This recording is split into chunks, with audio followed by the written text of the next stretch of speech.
ഇടുക്കിയിൽ കേരള ബാങ്കിനായി 1.5 കോടിയിലധികം രൂപ മുടക്കി സ്വന്തമായി കെട്ടിടം നിർമ്മിച്ചെങ്കിലും 1.5 പതിറ്റാണ്ട് പിന്നിട്ടിട്ടും ഇനിയും ഉദ്ഘാടനം പോലും ചെയ്യാനായിട്ടില്ല. കേരള ബാങ്ക് 2011 നെടുങ്കണ്ടത്ത് നിർമ്മിച്ച കെട്ടിടമാണ് 2026 അനാഥമായി കിടക്കുന്നത്. ഇപ്പോഴും 10,000 വാടക നൽകിയാണ് ബാങ്കിന്റെ നെടുങ്കണ്ടത്ത് 2 ശാഖകൾ പ്രവർത്തിക്കുന്നത്. കുമളി മൂന്നാർ സംസ്ഥാന പാതയോട് ചേർന്ന് നെടുങ്കണ്ടം സെൻട്രൽ ജംഗ്ഷനിലാണ് കേരള ബാങ്കിനായി കെട്ടിടം നിർമ്മിച്ചത്.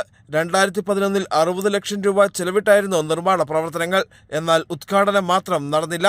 കെട്ടിടവും അനുബന്ധ നിർമ്മാണ പ്രവർത്തനങ്ങളും നാശത്തിന്റെ വക്കിലെത്തിയതോടെ 2016 90 ലക്ഷം രൂപ മുടക്കി നവീകരണ പ്രവർത്തനങ്ങൾ നടത്തി.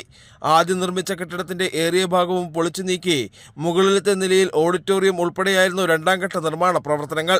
ഇതിനിടെ കനത്ത മഴയെ തുടർന്ന് കെട്ടിടത്തിന് പിൻവശത്തെ സ്വകാര്യ വ്യക്തിയുടെ പുരയിടത്തിലെ മൺതിട്ട ഇടിഞ്ഞു വീണു. 24 ലക്ഷത്തോളം രൂപ ചിലവിട്ട് ഇവിടെ സംരക്ഷണ ഭിത്തിയും നിർമ്മിച്ചു. എന്നാൽ ബാങ്കിന്റെ പ്രവർത്തനം ഇവിടേക്ക് മാറ്റാൻ നടപടികൾ ഉണ്ടായില്ല.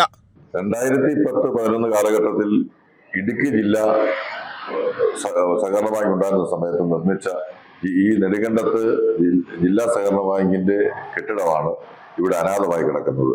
കോടിക്കണക്കിന് രൂപ ഉപയോഗിച്ച് നിർമ്മിച്ച കെട്ടിടത്തിന്റെ നഗ്നമായ അഴിമതി നടന്നു എന്നുള്ളതിന്റെ തെളിവാണ് ഈ കെട്ടിടം ഇപ്പോഴും ഇങ്ങനെ കിടക്കുന്നത്. നെടുങ്കണ്ടത്ത് 2 കേരള ബാങ്കിന്റെ ശാഖകൾ പ്രവർത്തിക്കുന്നുണ്ട്.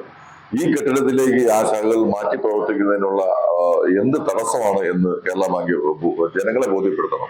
മേളിലായി ഞാൻ അന്ന് പോലെ കാണുന്നതാണ്. ബിൽഡിംഗ് പണി തുടങ്ങുമ്പോഴുള്ളതാണ്.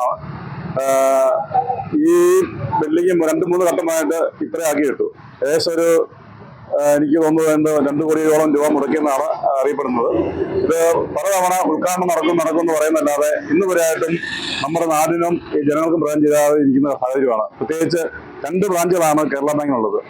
പണ്ട് ജില്ലാ ബാങ്കായിരുന്നു, അത് കഴിഞ്ഞ് കേരള ബാങ്ക് വന്നു. 2 ബാങ്കും വൻ തുക കൊടുത്ത് വാടകയ്ക്ക് ഇരിക്കുന്നു. നിലവിൽ കാട് കയറി വീണ്ടും നാശത്തിന്റെ വക്കിലാണ് കെട്ടിടം. കെട്ടിടത്തിന്റെ ഉദ്ഘാടനം എന്നുണ്ടാകുമെന്ന കാര്യത്തിൽ ബാങ്ക് ഭരണസമിതിക്കോ അധികൃതർക്കോ വ്യക്തതയില്ല. അടിയന്തരമായി കെട്ടിടം തുറന്നു കൊടുക്കുന്നതിന് വേണ്ട ഇടപെടൽ ഉണ്ടാകണമെന്നുള്ളതാണ് പൊതുജനങ്ങളുടെ ആവശ്യം. ജനം, ഇടുക്കി.